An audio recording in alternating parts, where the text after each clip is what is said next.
एक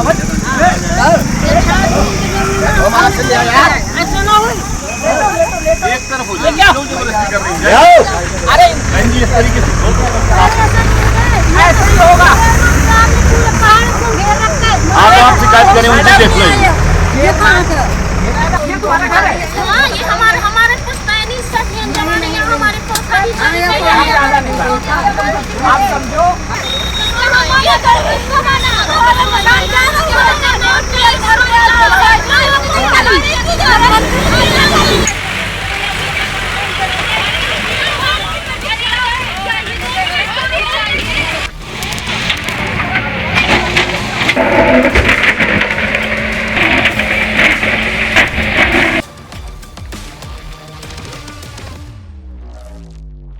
बुलडोजर चला दो इनके ऊपर। जब बात अधिकारी कोनो मकान पे बुलडोजर चलावे की नहीं कह रहे, बल्कि आरोप है कि जो महिलाओं को धमकाते हुए कह रहे हैं। महोबा जनपद के चरखारी तहसील के खरेला कस्बा में गुरुवार को एक प्रशासनिक कार्रवाई से विवाद खड़ा हो गया। एसडीएम डॉक्टर प्रदीप कुमार की अगुवाई में अतिक्रमण के नाम पर 33 साल पुराने मकान पर बुलडोजर चलाया गया। ये कार्रवाई को विरोध कर रही महिलाओं और युवक के संग दुर्व्यवहार को वीडियो भी सोशल मीडिया पर वायरल है। जी में एसडीएम खुद महिलाओं को धमकाते हुए कह रहे हैं बुलडोजर चला दो इनके ऊपर। दरअसल वीडियो में साफ दिख रहा है कि अपने घर को बचावे के लिए महिलाओं बच्चों ने मानव श्रृंखला बनाई, लेकिन प्रशासन ने सख्ती दिखाई। युवक योगेंद्र सिंह से पुलिस के सहयोग से मारपीट भी करी गई। पीड़ित परिवार को कहना है कि जो मकान 1989 से नगर पंचायत में दर्ज है, 2017 तक टैक्स भी लगाओ, 2020 में बिजली कनेक्शन भी दो। मकान मालिक के परिजनों को कहना है कि मामला कोर्ट में विचाराधीन है, लेकिन बिना नोटिस के प्रशासन ने बुलडोजर चलवा दो। हम पहुंचे सो डीएम साहब न जब आई थी, पुलिस थी। सो हम जाके अपने छपरा के बैठ गए सो कहते हटो। आई वही जौन साहब वो आई सो कहते हटो, तो हमने को हम न जेबे हमाओ है 50 साल पुराना पुरखन का जमीन आज। सो कहते नहीं हटो। सो वो जीसीबी वाला वो जीसीबी और बढ़ाई चलो आवे, कहते चढ़ा दो। सो बस थोड़ी मने वो करो मन को मना उठे चढ़ा दे तो साहब। सो बस इतने में मोए हाथ पाँव कांपने लगे हैं। सो मैं बेहोश हो गई। सो फिर ही मारने लगे हैं ऐसे हाथ सांप छाती आती मका मोई छाती ऐसे माना पहा। आप लोगों के साथ मारपीट? हाँ भैया का हमारे ले गए सो मारे में जुटे सी डर पानी से एक पुलिस वाले ने छोटो दूसरा पुलिस वालों आ पारो सो बने पकड़ के ले गए सो मारो और गाली गुप्ता दे। हमारा मकान गिरा रहे थे, हमने सुना हमारे ऊपर केस भी उन लोगों ने किया है, तो हमारे आदमी लोग घर में नहीं थे। हम वहाँ गए तो सारी फोर्स थी, वो हमें परेशान कर रहे थे, मारपीट भी की। और बाद में जब हमने नोटिस मांगी तो वो लोग बोले सरकारी जमीन का नोटिस नहीं होता। तो हमने कहा कि जैसे सरकारी जगह पे हम लोग हैं रहते हैं, तो क्या हमारी पर बुलडोजर चढ़ा दोगे? हमें नोटिस दो, फिर हमारा मकान गिरवाओ, और गिरवाना है तो सबका गिरवाओ, हमारा खेल क्यों है?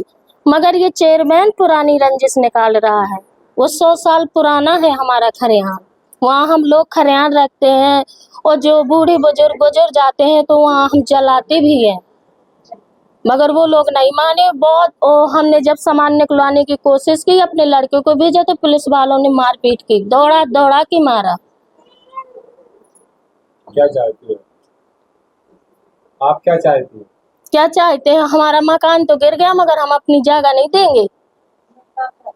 और अगर जगह हमारी जा रही है तो चेयरमैन का सारा जाना चाहिए। जो गैर कानूनी वो भी तो जोते हैं चारों तरफ से, कहीं उसका डंप है, कहीं सरकारी बहुत से मकान है, सबका गिरा दो फिर। क्या नाम है आपका? इस कार्रवाई के दौरान मकान मालिक की पत्नी शकुंतला देवी बेहोश हो गई, जबकि युवक योगेंद्र सिंह को पुलिस ने हिरासत में ले लो। वीडियो सामने आने के बाद स्थानीय लोगों में गुस्सा है, वे इको पुलिस की एक तरफा कार्रवाई बता रहे हैं। हम वहाँ पे जाके वीडियो बना रहे थे, एसडीएम साहब ने तुरंत आदेश दिया और एसडीएम साहब ने थप्पड़ मारे हमें और एक सिपाही से पिटवाया और थाने में बिठाए रहे हमें काफी देर तक, और धमकी दी कि हम आपका ये करवा देंगे वो करवा देंगे। बहुत मानसिक तौर से परेशान किया हमें थाने में बिठा के, और गाली देते चले गए हमें गाड़ी में बिठा के। जो कांस्टेबल था शायद उनका नाम श्याम बाबू था, ऐसा कुछ था। कोई नोटिस वोटिस दिया तो पहले? नोटिस वोटिस हमें कोई जानकारी नहीं है उनका नोटिस। क्या बोल रहे थे, क्या कह रहे थे आप लोग?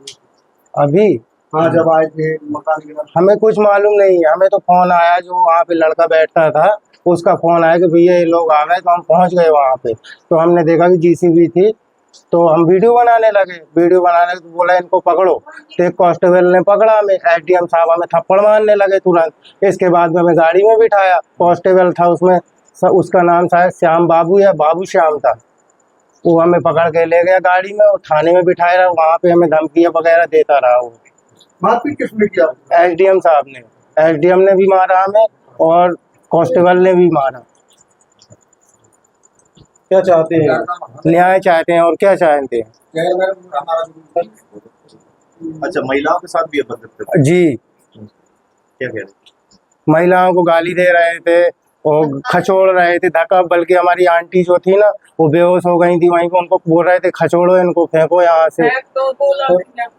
उतई एसडीएम प्रदीप कुमार ने सफाई दी है कि मकान नगर पंचायत की भूमि पे बने तो क्यों वे नोटिस दिए गए थे और महिलाओं को आगे करके सरकारी कार्य में बाधा दी गई, इसे कड़े शब्दों को प्रयोग करने पड़े। पे बताना चाहूँगा कि मेरे द्वारा नगर पंचायत द्वारा आज के दिन इस पे एक अतिक्रमण हटाने के क्रम में कार्रवाई प्रस्तावित थी, जैसा कि नगर पंचायत के कर्मचारियों ने मुझे अवगत कराया। उसके लिए नायब तहसीलदार नामित कर गए थे, जो वहाँ पे पहुँच गए थे। मैं भी उसी टाइम पे क्षेत्र में भ्रमणशील था, पुनिया क्षेत्र में गया था। तो जब नगर पंचायत की टीम अपने सारे उसके मतलब बुलडोजर के साथ क्षेत्र वहां पे गई मौके पे, तो पाया गया कि एक आदमी जिसका वीडियो वायरल हो रहा है, इन्होंने महिलाओं को और बच्चियों को इकट्ठा किया।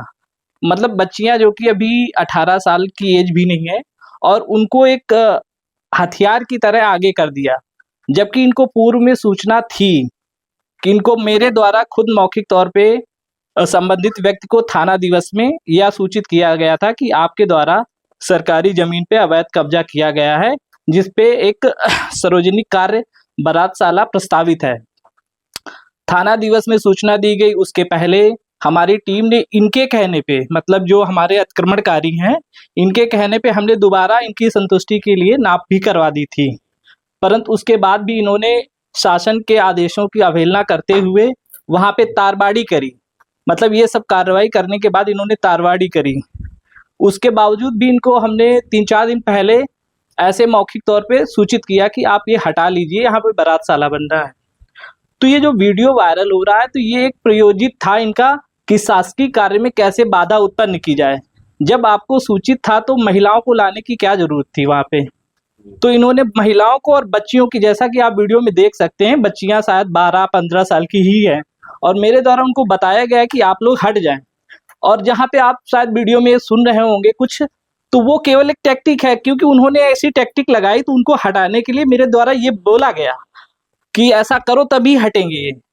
तो ये केवल एक मतलब टैक्टिक यूज की गई, ऐसा कुछ नहीं है। मैं एक डॉक्टर भी हूँ, तो मुझे मानव जीवन की ज्यादा समझ है।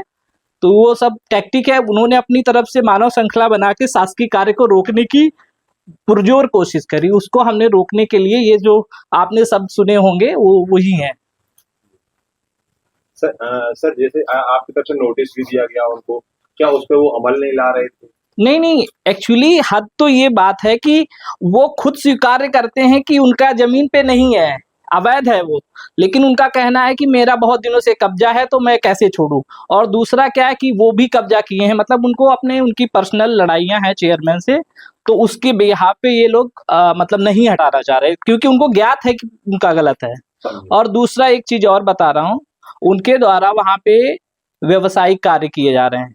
सरकारी जमीन को आप यूज करके व्यवसायिक कार्य कर रहे हैं तो ये बिल्कुल इलीगल होता है, और उसकी कोई भी परमिशन भी नहीं है इनके पास। आप वाटर जो हमारा होता है हरित ग्रीन ट्राइब्यूनल, उसकी परमिशन होनी चाहिए किसी भी प्रकार के आपको ये कार्य करने की। तो उसका भी दुरुपयोग कर रहे थे वो ओपन दुरुपयोग है, बिना इसकी परमिशन नहीं ले रखी थी। बिल्कुल नहीं परमिशन थी। वो कह रहे हैं कि हम नगर पालिका की जो है टैक्स लगातार जमा कर रहे हैं। टैक्स जमा करना कोई आपका स्वामित्व नहीं देता है। ये तो मैं पहले बताया, क्या मुझे नहीं समझ थी? तो मैं पहले बता रहा था कि टैक्स देना कोई वो नहीं है, ठीक है। जी। तो आप मानव श्रृंखला बना के शासकीय कार्य का मतलब बाधा उत्पन्न करते हैं, तो ये हमारे माननीय मुख्यमंत्री जी के निर्देशों के अगेंस्ट है, जब आप खुद स्वीकार कर रहे हैं कि हम अवैध जगह पे हैं। वायरल वीडियो ने प्रशासन की संवेदनहीनता को उजागर करी है। स्थानीय लोग सवाल उठा रहे हैं कि प्रभावशाली अतिक्रमणकारियों पे तो कोई कार्रवाई नहीं होती, लेकिन गरीबन के घर तोड़ दे जात। महोबा से भरत त्रिपाठी, बुंदेली बौछार के लाने। अब अपने सपनों की पढ़ाई कीजिए अपने ही शहर के पास। सागर शहर से मात्र 12 मिनट की दूरी पर स्थित है ज्ञानवीर विश्वविद्यालय, जहां आपको मिले सुविधाजनक बस सेवा, आधुनिक कैंपस इंफ्रास्ट्रक्चर, अनुभवी शिक्षकगण और एक उज्जवल करियर की गारंटी। यहाँ उपलब्ध हैं प्रमुख पाठ्यक्रम जैसे management, pharmacy, agriculture, engineering, law, fine arts, hotel management, संगीत और नृत्य, पत्रकारिता और जनसंचार, परफॉर्मिंग आर्ट्स, जनरल कोर्सेज, शारीरिक शिक्षा, योग, पीएचडी सभी विषयों में। नए सत्र के लिए प्रवेश प्रारंभ हो चुके हैं। अधिक जानकारी के लिए संपर्क करें 977-0522-117 या 977-0523-279।